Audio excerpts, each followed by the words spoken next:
what is it that you're seeing that writers who are trying to do, it all on their own, like what are the mistakes that they're making and that you come in to actually fix? Yeah, I have a couple of suggestions for them. The first is to make sure that you're able to separate yourself from your draft. And usually what that means is time.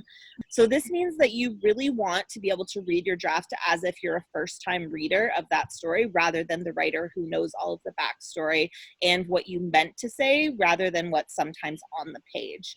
So usually that's just time. That's just putting it in a drawer for a month or two, which can be really hard for writers because I know it's a long process. You want to get to that publishing day.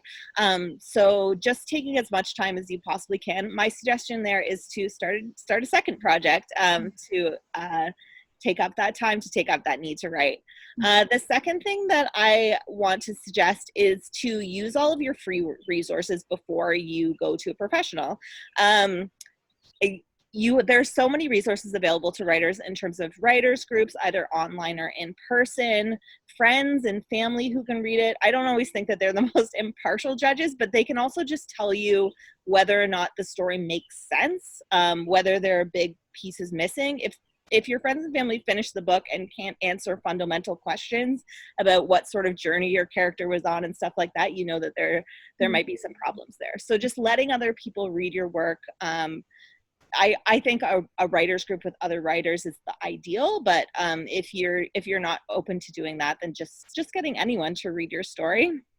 And this third one is, before you get into edits, understanding what story you're trying to tell. So taking the time to understand what the fundamentals of your story is and how you're hoping it's told from start to finish.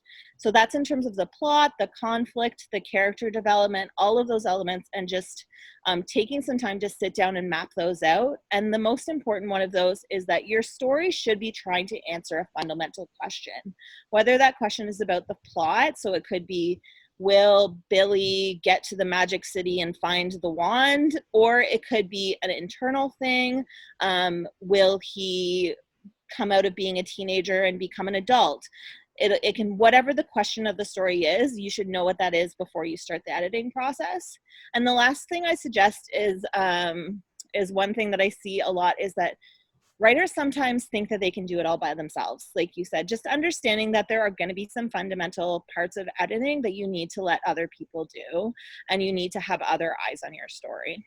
Yeah, that's great. And I can see how you would be so helpful in knowing that, because you write as well. So you understand like the emotional that comes along with everything. Yeah, I'm a big, if for anyone who's worked with me, they'll tell you I'm a big proponent of dragging your protagonist through the mud as much as possible. I want you to be as hard on them as possible because it makes for the most interesting story.